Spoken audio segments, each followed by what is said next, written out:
kasihan Muhibbin memahami klan Ba'alwi itu belum utuh, sehingga kita perlu tetap rileks, berdialog dengan saudara-saudara kita yang menjadi Muhibbin, dan tentu diiringi dengan penuh kasih sayang, tidak ada kecurigaan apapun, tanpa kebencian. Sama halnya juga kita nggak boleh benci dengan klan Ba'alwi, meskipun kebanyakan mereka juga terlalu dalam mengglorifikasi klan Ba'alwi dan memaksa untuk harus terkonformasi kepada Nabi dengan melibatkan putra-putra negeri ini. Seolah-olah nasab yang tidak terkonfirmasi itu harus dipaksakan, bahkan diideologisasikan, istilah saya itu, untuk dipercaya sedemikian sehingga masuk dalam ranah-ranah yang terkait dengan keimanan, seolah-olah kalau nggak percaya kan Ba'alwi terkonfirmasi ke Nabi tidak dapat syafaat lah, matinya mati kafir lah, dan lain sebagainya. Fenomena yang ekstrim yang ingin diterapkan para klan Ba'alwi kepada para Muhibbin ini benar-benar membuat para Muhibbin harus betul-betul kita sayangi dan pelan-pelan kita memberikan perspektif baik secara langsung maupun tidak langsung. Seperti yang saya sampaikan ini bentuk tidak langsung, artinya melalui sosial media. Karena langsung belum tentu menerima. Kalau tidak langsung seperti ini kan, siapa tahu dari para Muhibbin ngumpet-ngumpet menyaksikan pernyataan saya seperti ini kan, nggak malu. Kalau secara langsung mereka kan bisa jadi malu, bisa jadi sudah antipati, itu. Lah, ada 7 alasan saya membuat simpulan kasihan Muhibbin. 1, mereka itu tidak memahami sejarah, relevansi bukti sezaman terkait dengan fakta sejarah. Apalagi sudah terkena doktrin tidak perlu bukti sezaman. Kalau nasab itu arahnya diglorifikasi untuk kepentingan yang luar biasa, baik dari konteks kebudayaan politik maupun pembelokan ilmu pengetahuan untuk penguatkan klan Ba'alwi, itu kan sudah banyak terjadi distorsi. Kalau arahnya ke sana memang harus bukti sezaman itu harus betul-betul ditampakkan, karena ini menyangkut dengan sensitivitas emosi keagamaan umat min ummati Nabi Muhammad SAW. Kalau nasab itu tidak diarahkan untuk ke arah kapitalisasi, politisasi,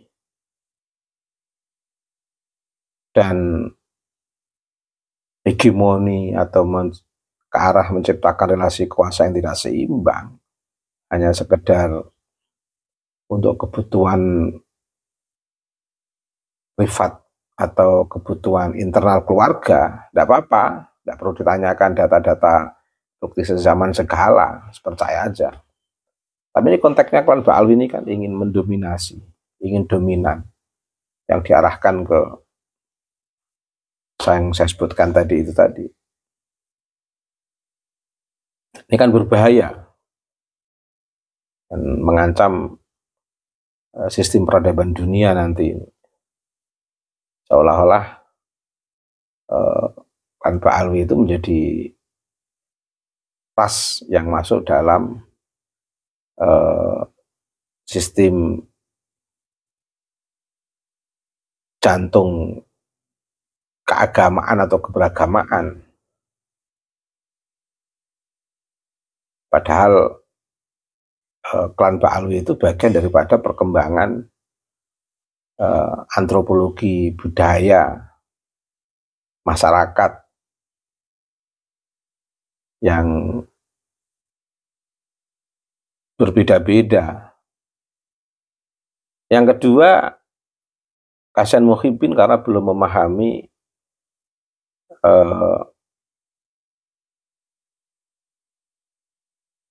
pertanyaan yang mendasar. Yang ini penting untuk dijawab. Paling tidak bisa menangkap semangat dasar keilmuan dari jawaban pertanyaan ini, yaitu adakah ulama klasik yang meragukan keabsahan klan Ba'alwi? Oh ada, bisa dikonfirmasikan dengan tulus, jangan ada rasa jumawa, betul-betul terbuka terhadap ilmu pengetahuan, bisa dikonfirmasikan ke Kiai Imad langsung. Bagaimana kebenaran Imam Tobari,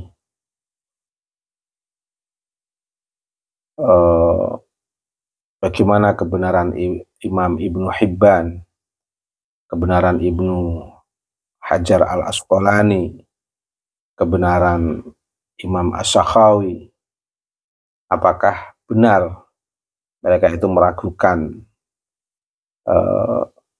nasab klan Ba'alwi, terkonfirmasi ke Nabi? Coba ditanyakan. Yang saya nggak bisa menyampaikan di sini karena ini validitasnya sudah menjadi ikon temuan kajian Kiai Imaduddin Utsman, sehingga beliau yang lebih punya otoritas untuk menjawab pertanyaan ini. Dan para muhibbin saya kira perlu secara tulus menanyakan kepada Kiai Imaduddin Utsman. Kalau ditanya oleh beberapa teman, ya langsung saya suruh aja mengikuti perkembangan atau mendownload, membaca tesis Kiai Imaduddin Utsman. Ada kejanggalannya, bisa mengikuti jejak digital beliau yang dalam beberapa kesempatan telah menyampaikan panjang lebar. Karena yang menyampaikan temuan Kiai Imad ya biar Kiai Imad yang memiliki otoritas sumber terkait dengan kenasaban ini. Saya kan dalam konteks merespon secara akademik atas tesis ini, bukan sebagai penemu tesis, sehingga teman-teman bisa langsung konfirmasi kepada pemilik tesis ini, yaitu Kiai Imaduddin Utsman. Yang ketiga, ya, mereka tidak memahami posisi kerja ilmiah atau riset Kiai Imaduddin Utsman. Sebenarnya ini betul-betul menyegarkan keraguan terkait dengan fenomena habaib yang muncul di sosial media yang dengan berbagai atraktif teatrikal yang berbeda-beda yang justru kontrari salah.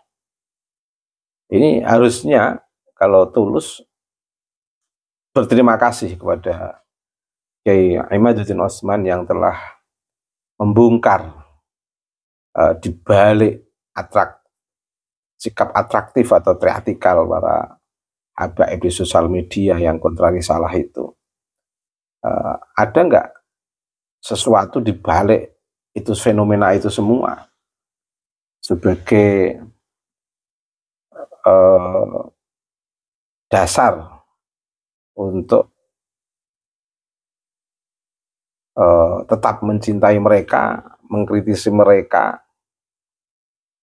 atau bahkan menegur mereka yang dengan sistem klan Ba'alwinya itu selalu menggunakan legitimasi sebagai cucu Nabi, tapi dengan pola triatikal dan sikap-sikap atraktif yang kontrarisalah seperti itu. Paling tidak dengan memahami tesis Kyai Imad bisa tercerahkan dan terbebaskan dari belenggu sistem kelas sosial yang mereka ciptakan yang betul-betul bertentangan dengan kemanusiaan, keadilan, dan persamaan. Dan itu tidak sulit kita menemukan sikap-sikap klan Ba'alwi yang bertentangan dengan kemanusiaan, keadilan, dan persamaan itu. Dan paling tidak dengan adanya tesis ini, kita bisa lebih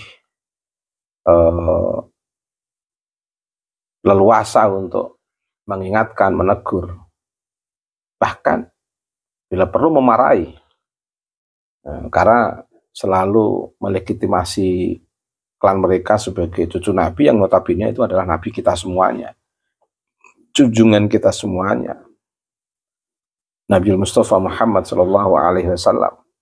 Catatan yang keempat, berangkat dari rasa kasihan kita pada muhibbin karena tidak memahami klan Ba'alwi secara utuh.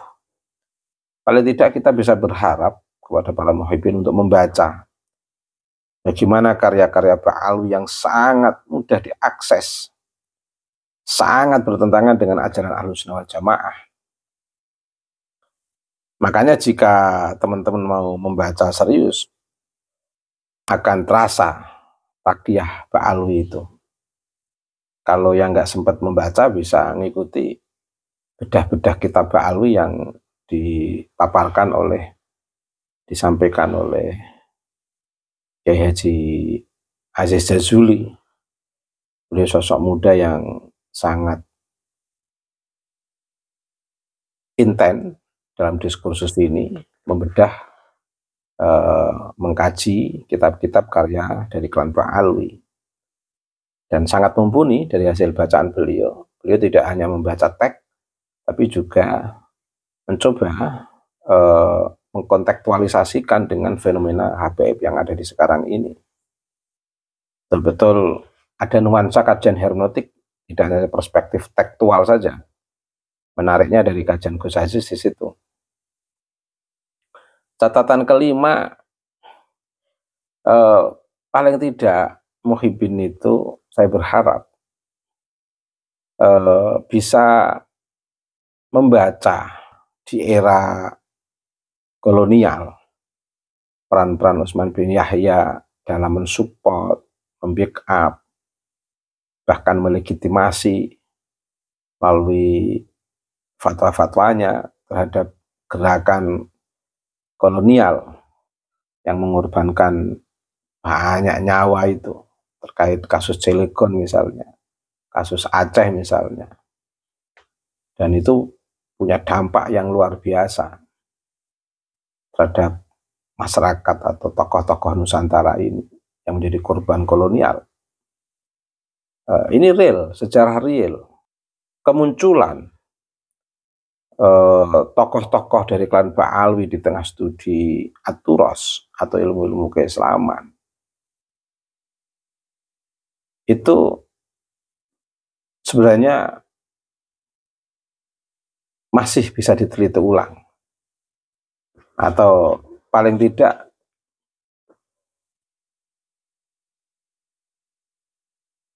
kita bisa menanyakan sanad keilmuan yang mereka yang mereka selipkan dalam studi ilmu-ilmu keislaman atau At-Turas masuk dalam khasanah kajian ilmu keislaman di Nusantara. itu sebenarnya mudah untuk dipahami. Apakah itu menjadi sebuah arus kajian utama para ulama Nusantara, atau persinggungan studi atau kajian, atau dalam konteks studi ilmu kita itu istilahnya istifadah, mengambil manfaat. Dalam dunia keilmuan itu ya wajar mengambil manfaat dalam diskursus keilmuan antara ulama satu dengan ulama yang lainnya. Tetapi itu kan tidak harus diglorifikasi, karena toh ulama-ulama Nusantara ini sebelum bertemu dengan ilmuwan dari klan Ba'alwi, mereka ini sudah belajar melalui arus utama kajian ulama Nusantara, yang artinya sebelum bertemu dengan ulama dari klan Ba'alwi itu sebenarnya ulama-ulama Nusantara ini sudah pada alim, meskipun tidak dipungkiri di situ ada beberapa ulama yang punya catatan sanad dengan ulama dari klan Ba'alwi.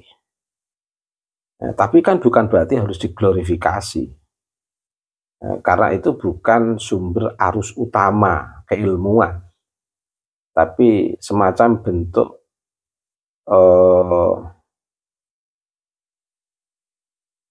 proses dialektika keilmuan yang ranahnya itu ranah istifadah, mengambil manfaat keilmuan dalam proses diskursus, bukan dari sumber arus utama keilmuan yang betul-betul dari nol mendidik santri, dari ibaratnya dari jurumiyah, imriti, alfiyah, dari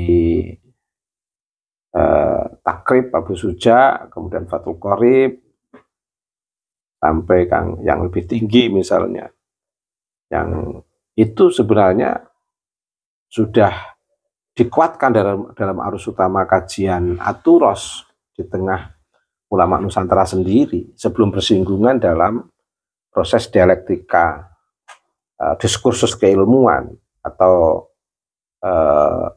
bentuk persinggungan mengambil manfaat dalam diskursus ini, atau yang sering kita sebut dengan istilah istifadah. Tapi bentuk istifadah ini kan tidak harus diglorifikasi seolah-olah sebagai sebuah hegemoni untuk menciptakan kelas ilmu dari klan Ba'alwi ini yang sebenarnya hanya dari konteks dialektika diskursus proses istifadah, seolah-olah kalau nggak ada ini nggak bisa apa-apa. Padahal kalau namanya proses istifadah itu ya sebuah dialektika diskursus keilmuan yang sebenarnya saling bisa mengambil manfaat dalam proses istifadah itu, karena bisa saling memberi manfaat untuk bisa saling take and give lah kalau proses istifadah itu. Jadi tidak perlu diglorifikasi sedemikian hingga, karena itu sesuatu yang wajar dalam diskursus dialektika diskursus keilmuan. Tapi ala kulli hal, biasa ulama-ulama kita dulu sebelum muncul dialektika diskursus keilmuan itu sudah matang di tingkat dasar, di tingkat menengah dengan ulama-ulama Nusantara sendiri. Kemudian catatan yang ketujuh, sebenarnya Muhyiddin bisa memahami bahwa core value etik dari klan Ba'alwi itu sudah sangat jelas berbeda dengan nuansa ulama-ulama Nusantara. Upaya dari klan Ba'alwi menciptakan kelas, seolah-olah di situ ada majikan dan ada pribumi, seolah-olah pribumi itu rendah di mata mereka. Ini kan bisa kita saksikan dari ceramah-ceramah yang tersebar dari klan Pak Alwi. Jangankan mengungguli Habib, setara aja tidak boleh misalnya. Dan fenomena itu kan sudah sangat kita baca, sangat mudah kita baca, dan itu jelas-jelas bertentangan dengan nilai-nilai kemanusiaan, keadilan, dan persamaan. Kalau Muhyiddin ini betul-betul sadar betul dalam proses bagaimana kesetaraan antar umat manusia, dan Allah betul-betul telah memuliakan anak cucu Adam, dan yang paling mulia di antara anak-anak cucu Adam itu adalah orang-orang yang paling bertakwa dan yang memiliki ilmu, sehingga ras yang harus dijadikan dasar untuk menciptakan kelas sosial, untuk merendahkan komunitas yang lain, ini jelas-jelas bertentangan dengan teks kewahyuan, teks kenabian, hasna'atur ras. Dan secara umum bisa dirasakan sesuatu yang bertentangan dengan kemanusiaan, keadilan, dan persamaan itu pasti bertentangan dengan perspektif universal umat manusia, dari kalangan manapun, dari kawasan manapun, dari kultur manapun, karena itu sudah universal. Saya kira itu alasan mendasar kita kasihan Muhyiddin, karena memang dari ketujuh catatan ini harus kita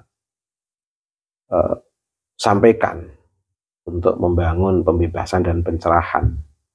Lebih-lebih untuk para kiai, para gus, itu lebih baik keilmuan, kemampuan di bidang kajian aturas itu menjadi bagian instrumen yang tujuan utamanya adalah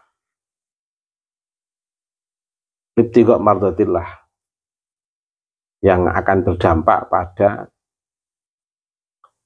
membangun kesetaraan dalam konteks kemanusiaan, kesetaraan dalam konteks keadilan,